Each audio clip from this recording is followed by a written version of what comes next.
seconde journée à la ferme Coco. On s'est levé à 5 h ce matin et je suis venue assister au nourrissage des animaux.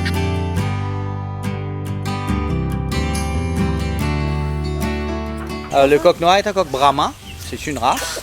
Et le coq connu, en fait, c'est le mâle qui veut qu'on reproduise avec les poules de la même race pour faire des poules de table.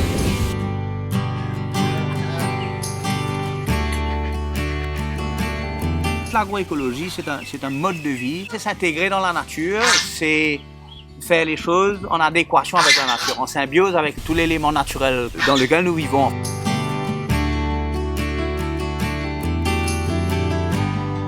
Donc nos animaux sont en totale liberté. Il y a aussi d'autres approches comme la solidarité, comme le respect des autres, comme la sobriété, un élément très important. La sobriété, c'est aucun superflu, aucun luxe matériel pas nécessaire à la vie. Donc nous expérimentons ça ici sur la ferme et ça nous rend beaucoup plus heureux. Mon expérience personnelle est très satisfaisante. Moi, ça me convient très bien. L'agroécologie, c'est tout ça, c'est tout un ensemble.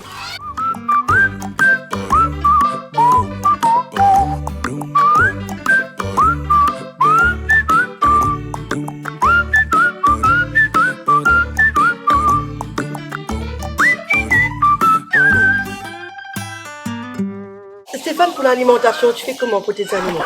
On est en transition dans l'élevage industriel qu'on a acheté. On a commencé à produire notre propre alimentation. Okay. Bon, déjà, les animaux sont en liberté. On mangeait peu partout sur la ferme, dans les pots d'eau, les herbes, les plants. On a trouvé une recette qu'on est en train de peaufiner pour qu'on puisse produire notre propre alimentation à base de plantes disponibles sur la ferme. Pour le moment, on utilise les troncs de banane et les feuilles de banane, les braies de mouroum qu'on vient mélanger, d'autres plantes, les légumes abîmés, etc. On va faire des recettes pour ce qui est poules, canards, cabris, moutons, etc. Là, pour le moment, on s'est concentré sur les oiseaux. Les vaches viennent d'arriver, donc on leur donne de l'herbe. Et aussi, il y a les pâturages pour les vaches. Ça, c'est très important parce que la nourriture n'est pas contaminée, n'est pas OGM. Et ce n'est que là, maintenant que les choses se stabilisent, qu'on a pu se concentrer dessus. On a fait venir 2 petites machines de Chine pour pouvoir écraser le végétal et mettre en pellet, stocker. Et éventuellement, s'il y a des éleveurs qui veulent, on peut produire pour eux aussi un peu. Voilà.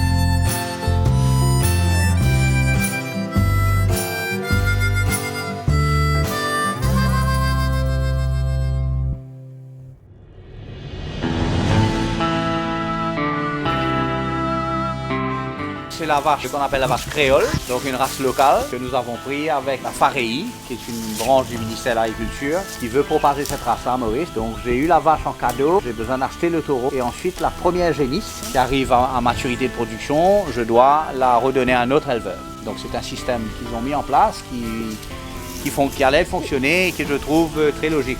La vache marron, je l'ai achetée avec un éleveur pour tenir compagnie à celle-là. Parce que c'est pas bon d'avoir un animal seul, ce sont des animaux domestiques et ils ont une vie sociale comme nous. Ce qui est amusant là, c'est qu'on voit, il y a une poule qui est plus maligne que tout le reste. Elle vient manger les mouches, donc c'est beau, c'est des protéines.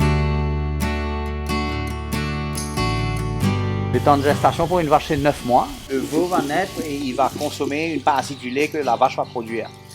Mais on sait que la vache va produire plus de lait que le veau en a besoin. Nous, avec le lait frais, on peut aussi en faire du beurre et du fromage. Donc tout ça, on va apprendre, c'est quelque chose qu'on veut faire. On veut faire de façon artisanale et apprendre.